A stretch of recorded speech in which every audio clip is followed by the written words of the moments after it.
A blessed Monday morning po sa bawat isa. Good morning, good morning, good morning. Today is April 13. Ayan. And I'm early today. Ayan.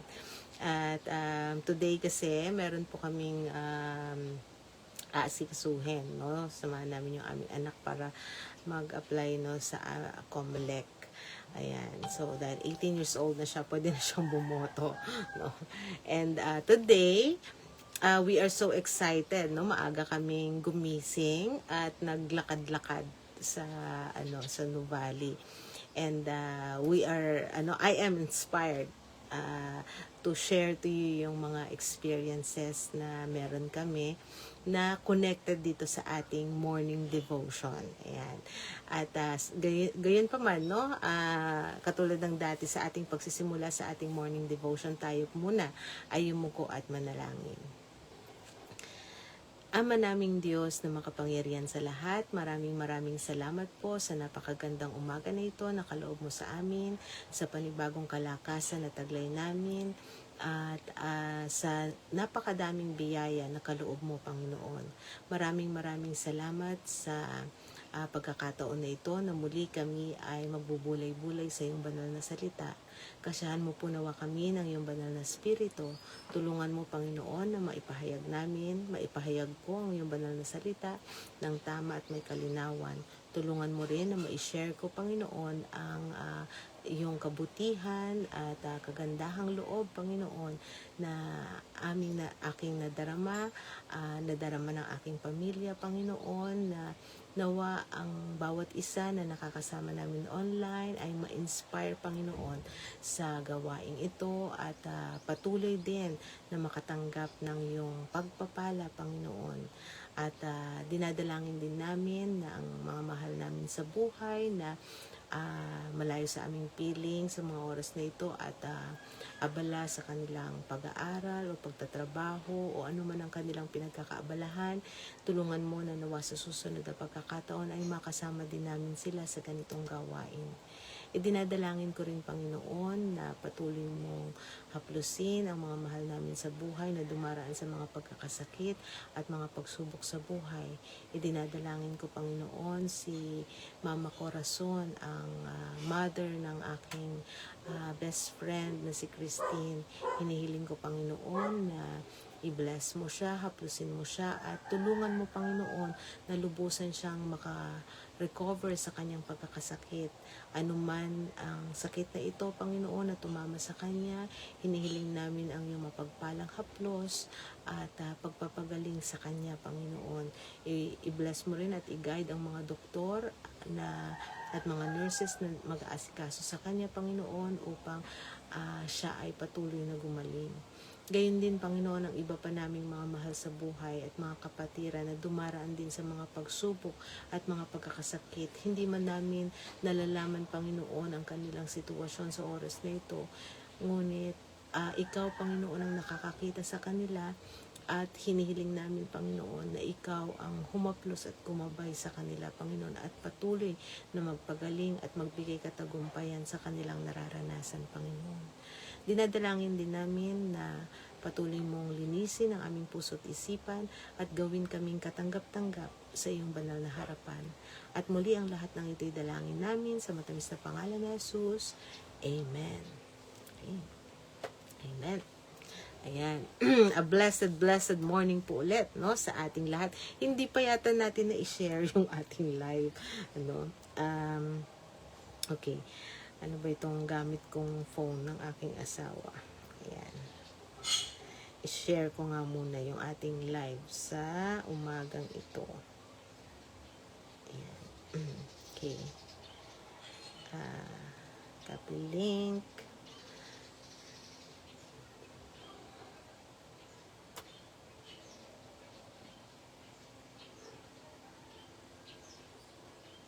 Okay. Wait lang, ha.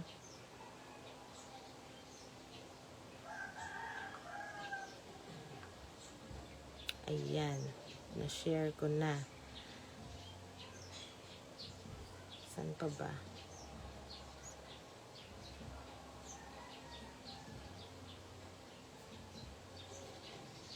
Okay.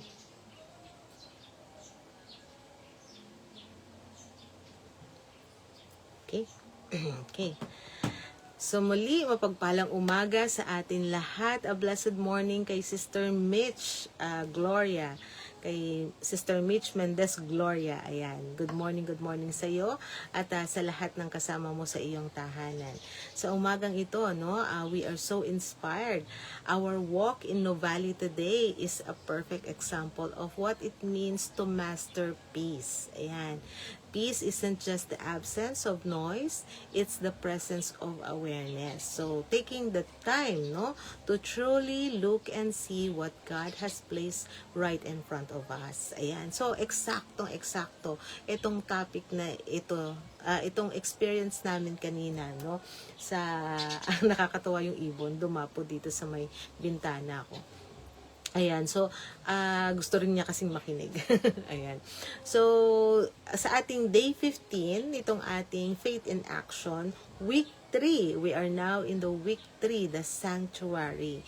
Yan ang ating theme para sa week 3, At today, sa day 15 natin, ang title ng ating topic is The Eye of the Ascent, the Novali Discovery. Kasi today, we went to Novali. Yun na yung binanggit ko kanina para maglakad-lakad and marami kaming mga discovery, which is yung pinakamagandang discovery is yung peace, na it brings doon sa bawat isa sa amin. Ayan. So, punta muna tayo rito sa ating title, The Eye of the Ascent, habang umaakyat tayo, saan ba tayo lumilingon, Yung mata natin nasaan ba, Nasa kabilang ibayo ba, Or nasa paligid natin, Kung tayo yung taong mahilig tumingin doon sa kabilang bakod, hindi natin ma-appreciate yung nandito lang sa paligid natin. So, sa ating pag-akyat, sa ating journey, sa ating expedition nitong Faith in Action, napakahalaga na tignan natin, yung i-place ni Lord sa paligid natin. Yan. So, wag nating tignan yung kapitbahay natin. Wag nating tignan yung kabila. Kundi kung ano yung surrounding na meron tayo. Ayan. So, napakahalaga nito, sa ating Faith in Action expedition. So, bago tayo mag-dive in, basahin muna natin yung ating trail marker o yung ating Bible verse sa umagang ito na siyang matatagpuan natin sa aklat ng Juan, Kapitulo 14, versikulo 27 or sa ating English version na John chapter 14, verse 27. At ito yung sinasabi, "Peace I live with you, my peace I give you. I do not give to you as the world gives. Do not let your hearts be troubled and do not be afraid." Napakagandang paalala sa atin, ng ating Panginoong Jesus. Siya ang sorry. Yeah. Napakagandang paalala sa atin ng ating Panginoong Jesus dahil siya ang nagsabi nito, binigkas niya ito sa atin, yung kapayapaan na nagmumula sa ating Panginoong Diyos, hindi tulad ng kapayapaan na meron dito sa mundo. Yung peace dito na sinasabi nila mahal ang halaga, So hindi ka talaga at peace, Yung ibig sabihin minsan yung ibang tao parang kailangan nilang magbayad, ng mahal na halaga para lang ma-attain nila yung kasiyahan, karangyaan, Minsan kailangan nilang dumaan pa sa mga stressful na sitwasyon para ma-feel nila andito na ako sa tuktok, parang gano'n, So, hindi yon yung peace na nagmumula sa ating Panginoong Diyos. Yung kapayapaan na nagmumula sa Kanya kahit sa sitwasyon mo ngayon, makakamit mo. Kahit sa kalagayan mo ngayon, pwede mong makamit yung kapayapaan na kaloob ng ating Panginoong Diyos, So, do not let your hearts be troubled. Yan yung number 1, Ibig sabihin, yung kapayapaan na yan, nagsisimula, sa pagkakaroon natin ng pananampalataya at ng tiwala sa ating Panginoong Diyos. Do not let your hearts be troubled and do not be afraid. So, napakagandang verse na ating pagbabatayan sa ating morning devotion. So, let's dive in, no, sa message natin sa umagang ito. So, katulad nga ng nabanggit ko kanina, no, kaninang umaga, no, umalis kami rito mga 6 a.m. Mataas na yung araw, no? Mataas na yung araw, medyo yung 6 a.m. parang parang 7 a.m. na nung December, no? So pero nung December kasi, yung mga 6 a.m. na yan, makikita mo pang yung bukang liwayway, no? Yung parang angat pa lang yung araw. Pero ngayon medyo mataas na, no? By 6 a.m. So kaninang umaga, habang naglalakad kami sa Nuvali, may mahalagang pinaalala ang great guide, ang ating Panginoong Diyos sa akin, no? Napansin, hindi lang sa akin, no, sa mga kasamahan ko rin, no. So napansin namin ang iba't ibang uri ng mga puno.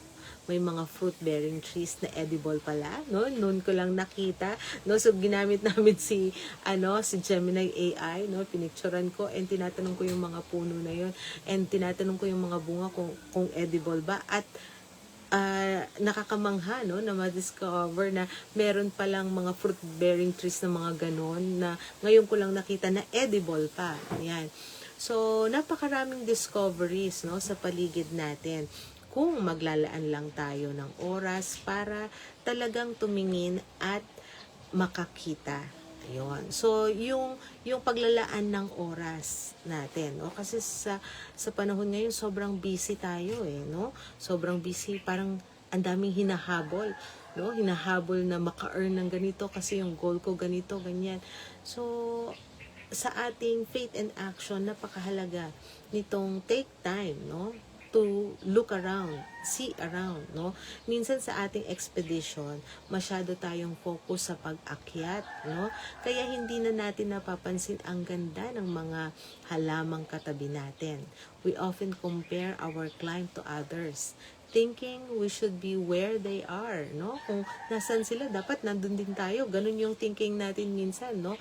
But like the tree in a valley, we are planted exactly where we can bloom, no? So, mastering peace means being present where we are right now. Hindi natin kailangan, no, na mainggit sa ibang garden. Kailangan lang natin i-appreciate ang sarili nating kapaligiran. Yan. Ang kapayapaan ay dumarating kapag tumitigil tayo, no, sa paghahambing. Yan yung number 1, no? So, yung stop natin, mag-stop tayo in comparing. Yan. So, katulad sa expedition, di ba, humihinto ka para i-appreciate yung kapaligiran mo. Tayo, sa ating buhay Kristiyano, we have to stop, no, comparing ourselves to others. At nagsisimulang magpasalamat tayo, no? Kasi pagka huminto tayo sa pagko-compare, doon natin ma-appreciate yung mga bagay na kaloob ng Panginoong Diyos sa atin. Kaya nagiging mapagpasalamat tayo, no?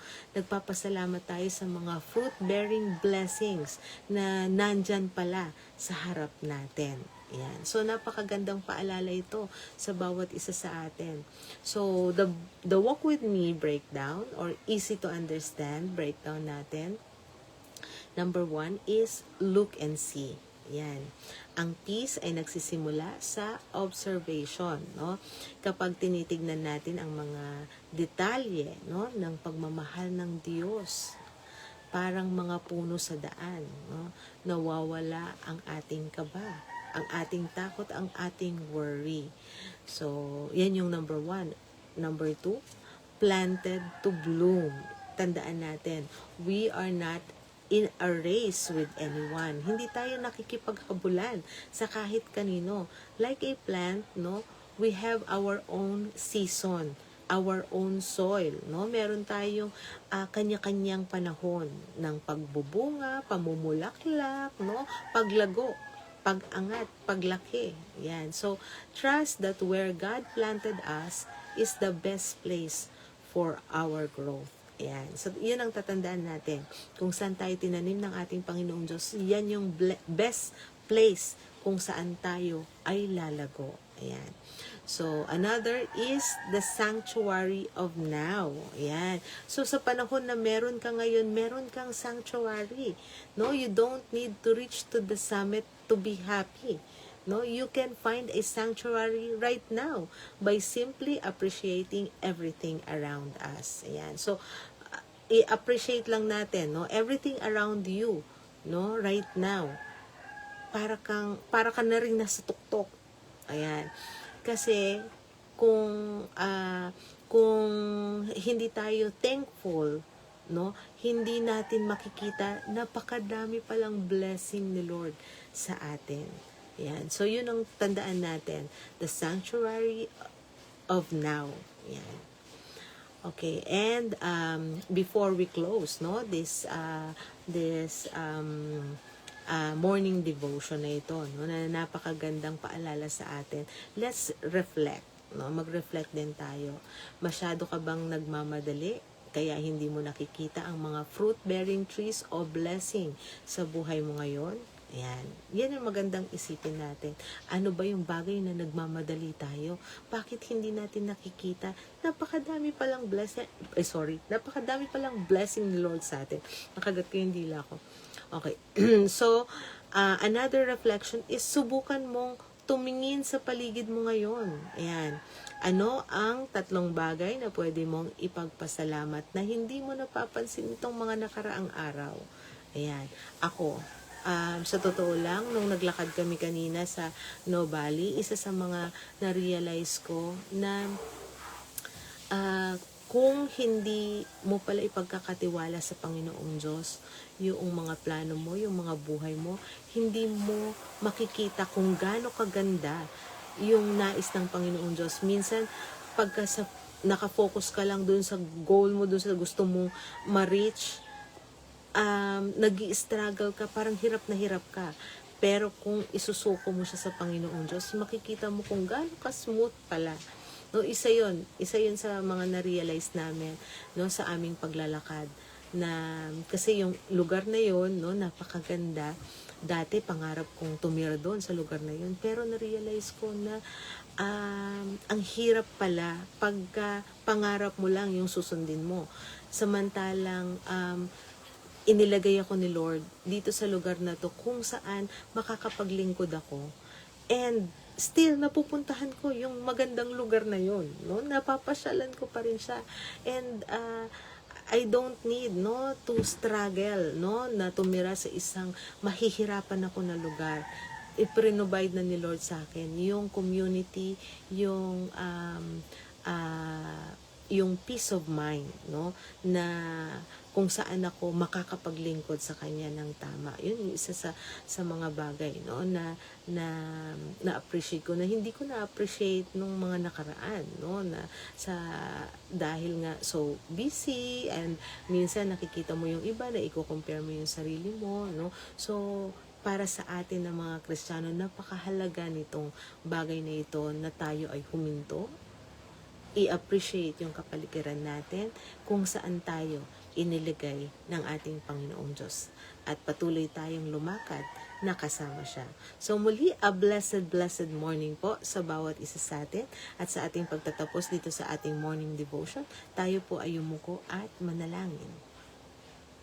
Ama naming Diyos na makapangyarihan sa lahat, maraming salamat po, Panginoon, sa umagang ito, sa mga lessons mo sa amin, at sa paglagay mo sa amin, Panginoon, kung saan kami narito ngayon. Tulungan mo, Panginoon, na laging mabuksan ang aming mga paningin at makita ang aming kapaligiran at patuloy na ma-appreciate ang napakadami mong biyaya at pagpapala sa amin.